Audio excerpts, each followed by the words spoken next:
SUCIയുടെ നേതൃത്വത്തിലുള്ള ഒരു വിഭാഗം ആശാ വർക്കർമാരുടെ സെക്രട്ടേറിയറ്റിനു മുന്നിലെ അനിശ്ചിതകാല സമരത്തിന് ആശമാരുടെ പിന്തുണ കുറയുന്നു. സമരം ചെയ്തു വന്നവരിൽ 502 പേർ കൂടി തിരികെ ജോലിയിൽ പ്രവേശിച്ചു. 1690 പേർ മാത്രമാണ് നിലവിൽ സമരത്തിനുള്ളത്. സെക്രട്ടേറിയറ്റിന് മുന്നിൽ ചെറിയ ഒരു വിഭാഗം ആശാപ്രവർത്തകർ നടത്തുന്ന സമരം 20 ദിവസം പിന്നിട്ടു.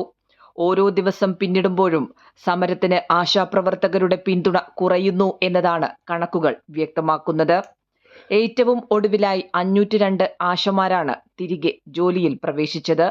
ഏറ്റവും കൂടുതൽ പേർ തിരികെ ജോലിയിൽ പ്രവേശിച്ചത് തിരുവനന്തപുരം ജില്ലയിലാണ്. 225 ആശമാർ.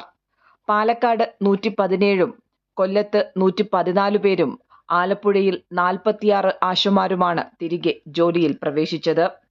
4 ജില്ലകളിൽ നിന്നും ഒരു ആശാപ്രവർത്തക പോലും സമരത്തിൽ പങ്കെടുക്കുന്നില്ല. പത്തനംതിട്ട, ഇടുക്കി, കണ്ണൂർ, കാസർഗോഡ് ജില്ലകളിൽ നിന്നാണ് സമരത്തിൽ പങ്കാളിത്തമില്ലാത്തത്. ഇനി സെക്രട്ടേറിയറ്റിന് മുന്നിലെ അനിശ്ചിതകാല സമരത്തിൽ അവശേഷിക്കുന്നത് 1690 ആശാപ്രവർത്തകർ മാത്രമാണ്. സംസ്ഥാനത്ത് ആകെയുള്ളത് 26,125 ആശാപ്രവർത്തകരാണ്. ഇതുതന്നെ സെക്രട്ടേറിയറ്റിന് മുന്നിലെ ആശാപ്രവർത്തകരുടെ സമരത്തിന് പിന്നിലെ ലക്ഷ്യവും വ്യക്തമാക്കുന്നു. കൈരളി ന്യൂസ്, തിരുവനന്തപുരം. ഈ ആശമാർക്ക് എന്താ പറയാനുള്ളതെന്ന് കാണാം. യഥാർത്ഥത്തിൽ ആശമാർ സമരം ചെയ്യേണ്ടത് കേന്ദ്ര സർക്കാരിനെതിരായിട്ടാണ്. കാരണം അവരിതുവരെ നമ്മളെ തൊഴിലാളികളായിട്ട് അംഗീകരിച്ചിട്ടില്ല. പക്ഷേ നമ്മൾ സംസ്ഥാനത്ത് വർക്ക് ചെയ്യുന്നതുകൊണ്ട് സംസ്ഥാന സർക്കാർ നമുക്ക് വേണ്ട എല്ലാ സപ്പോർട്ടും ചെയ്യുന്നുണ്ട്. അപ്പോൾ നമുക്ക് കിട്ടേണ്ട ഇൻസെൻറ്റീവ് ആയാലും കൃത്യസമയത്ത് ഓണറേറിയവും എല്ലാം സംസ്ഥാന സർക്കാർ തരുന്നുണ്ട്. നമ്മുടെ ഈ പ്രശ്നങ്ങളിൽ മന്ത്രിമാരായിരുന്ന ശ്രീമതി ടീച്ചർ, ശൈലജ ടീച്ചർ, ഇപ്പോഴത്തെ വീണ ജോർജ്, ഇവരെല്ലാവരും നമ്മുടെ പ്രശ്നങ്ങൾ സമയബന്ധിതമായി അന്വേഷിക്കുകയും അതിനുവേണ്ട ഇടപെടലുകൾ നടത്തുകയും ചെയ്യുന്നുണ്ട്. നമ്മുടെ ഈ സർക്കാർ വന്നതിന് ശേഷമാണ് ഞങ്ങൾക്ക് ഇത്രയും ഓണറേറിയം കൂടിയതും കുടിശ്ശികയൊക്കെ വളരെ കുറഞ്ഞു. കാരണം 7-8 മാസം എന്നുള്ളത് 2 മാസം 3 മാസം ഇങ്ങനെ ആയിക്കൊണ്ടിരുന്നത്. ഇപ്പം പൂർണ്ണമായും കുടിശ്ശിക പരിഹരിച്ച് ഉപാധികളില്ലാതെ ഓണറേറിയം നമുക്ക് ആവശ്യത്തിന് ഓണറേറിയം അടിക്കാൻ പറഞ്ഞിട്ടുണ്ട്. അപ്പോൾ ഇതൊക്കെ ഞങ്ങളുടെ ഒരു ആവശ്യമായിരുന്നു. പിന്നെയും ഞങ്ങളുടെ ആവശ്യമുണ്ട്. ഞങ്ങൾ 62 വയസ്സ് ഇങ്ങനെ വെറും കൈയോടെ വിടരുത് എന്നുള്ള ഒരു അഭ്യർത്ഥന കൂടെ ഉണ്ടായിരുന്നു. പക്ഷേ അത് ഞങ്ങൾക്കിപ്പം ബോധ്യമായി. ഞങ്ങളെ ഒരു തൊഴിലാളിയായിട്ട് ഇവർ അംഗീകരിച്ചിട്ടില്ല, സന്നദ്ധ പ്രവർത്തകയാണ്.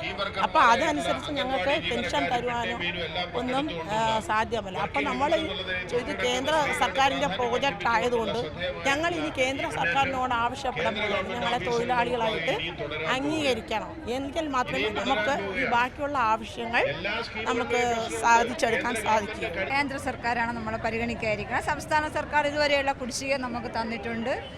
നമ്മൾ കൃത്യമായി ജോലി ചെയ്യുന്നതിൻ്റെ അതേപോലെ തരുന്ന തന്നെ ഉണ്ട്. 9,000 അടുപ്പിച്ച് ഏതൊരാശയ്ക്കും കിട്ടുന്നുണ്ട്. അതിൽ കൂടുതൽ നമുക്ക് വർക്കുണ്ടെങ്കിൽ എന്ന് വെച്ചാൽ നമുക്ക് ഗർഭപ്രസവത്തിൻ്റെയൊക്കെ ആനുകൂല്യങ്ങൾ കൂടുതൽ കിട്ടണമെങ്കിൽ നമുക്ക് അതിൻ്റെ വർധനവും ഉണ്ട്. കേന്ദ്ര സർക്കാരിൻ്റെ വിഹിതം കൂടി കൊടുത്തു കഴിഞ്ഞാൽ അവർക്കൊരു കുടുംബം കഴിഞ്ഞു പോകാനുള്ള ഒരു ആസ്തി ഈ ആശാ വർക്കേഴ്സിൻ്റെ ഭാഗത്തുനിന്ന് അവർക്ക് കിട്ടും. ഇപ്പം കിട്ടുന്ന ഈ വരുമാനം തന്നെ നമ്മളെ കേരള സർക്കാർ തന്നതുകൊണ്ട് മാത്രമാണ് ഇതിങ്ങനെ നിലനിന്ന് പോകുന്നത്. പാവപ്പെട്ട ആശമാരെ പറഞ്ഞ് തെറ്റിദ്ധരിപ്പിച്ച് അവരെ ഇങ്ങനെ ഇതിൻ്റെ മുന്നിൽ വെറുതെയാണ് ഈ സമര പരിപാടിക്ക് നിൽക്കുന്നത്. നമ്മളെല്ലാവരും കൂടെ ഒറ്റക്കെട്ടായിട്ട് കേന്ദ്ര സർക്കാരിനെതിരെ ഒരു സമരം ചെയ്തു കഴിഞ്ഞാൽ നമ്മളെ ഓണറേറിയം വർദ്ധിപ്പിച്ചെടുക്കാനും വരും കാലങ്ങളിൽ ഉണ്ടാകുന്ന മറ്റ് എല്ലാ പ്രവർത്തനങ്ങൾക്കും നമുക്ക് ഉണ്ടാകുന്ന ഫണ്ടുകൾ നേടിയെടുക്കാനും സാധിക്കും.